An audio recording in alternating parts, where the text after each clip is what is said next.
been more than a year since the remnants of Tropical Storm Fred barreled through western North Carolina. It caused significant damage in several areas. This is video of some of that damage that was left in the aftermath of the storm. And at this point, less than half of the projects in the state's recovery program are complete. News 13's Anjali Patel spoke with them about the current state of recovery. A little over a year ago, the remnants of Tropical Storm Fred led to rising rivers and flooding across parts of the region.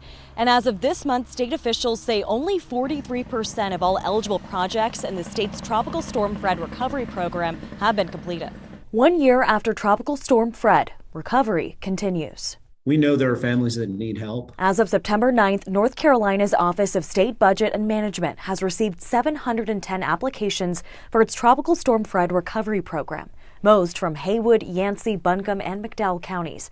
And just under half of the eligible projects have been completed. Is that typical? Is that expected to only have that sort of progress a little bit over a year later? It's a good question. We didn't open our office till January the 10th, so we're only at about 8 months of a program being active. I actually feel like we're way ahead of expectation. We would never expect to see 700 applicants in 8 months, and to be at 43% within those first 8 months is fantastic in our mind. State officials saying they're proud of the progress they've made. 265 completed repairs to homes, bridges, and roads across 11 counties. And they look forward to not only completing the projects still underway, but undertaking more. We want to make sure that everybody that wants help gets help. There are funds left, and we don't want to not use them. They're meeting with commissioners across the mountains to make them aware, heading to Buncombe County next week. They say only about half of the money in the program's pot is committed, with about $25 million left. The further you get from Raleigh, the longer it does take to build trust at times. And, some of these communities aren't used to help from state government. And it has taken some time to build trust with those families. Emphasizing that these are grants, so no need to pay them back, and hoping to reach those still in need of help. For more detailed data on the progress of repairs in western North Carolina following Tropical Storm Fred, head to WLOS.com. So I think it is a little unusual, although perhaps it will become more usual. A new development in the antitrust lawsuit that was filed by several local governments against HCA Healthcare. We've learned HCA has filed a motion to dismiss the lawsuit. News 13's Andrew James is following the story for us tonight.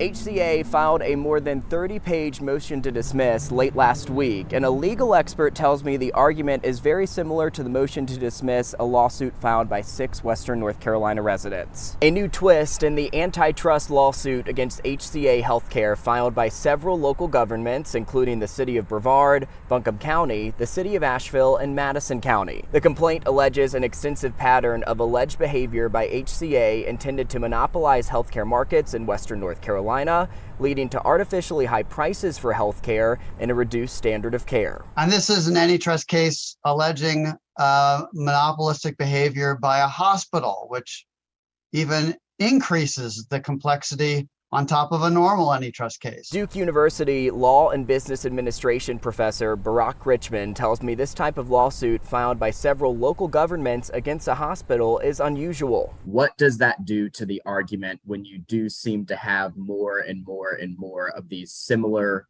complaints? It's a great question. Technically, the answer, of course, is it doesn't matter. Judges are supposed to look at the law and the facts as they are. And the fact that more people are voicing one kind of argument doesn't, in the eyes of the law, make it a better argument. In the motion to dismiss, attorneys for HCA call the lawsuit baseless, saying it should be dismissed for several reasons, including the failure to demonstrate that Mission unlawfully obtained or maintained monopoly power over GAC or outpatient services in any market, and because the complaint fails to allege facts showing that Mission engaged in the anti-competitive conduct that forms the basis of the claims. Well, I don't know what the legal outcome is. I think the most likely outcome, and this isn't a big guess, I think the most likely outcome is some kind of settlement, but the real question will be what is in that settlement. I did reach out to a spokesperson for Mission Health who referred me to this latest filing for comment, and if you would like to read the full motion to dismiss, just look for this story at WLOS.com.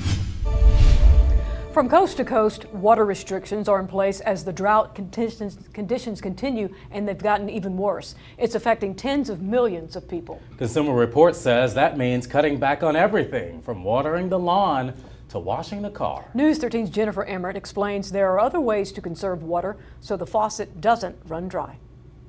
Saving water doesn't need to be difficult. Let's start outside. The EPA says outdoor watering accounts for almost 30% of household water use. Save water by letting your lawn grow longer to reduce evaporation so you water less frequently. And think about replacing some grass with mulch, ground cover, or longer ornamental grasses that use far less water. Instead of rinsing your driveway or deck, sweep it or use an electric leaf blower.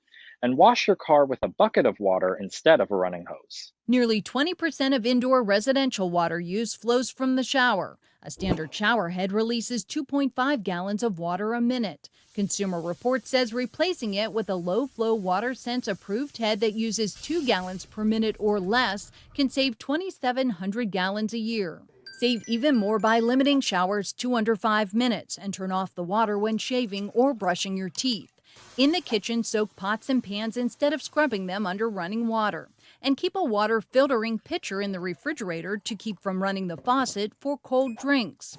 And you can save water in the laundry room. If you have an HE washer, use a detergent for an HE machine.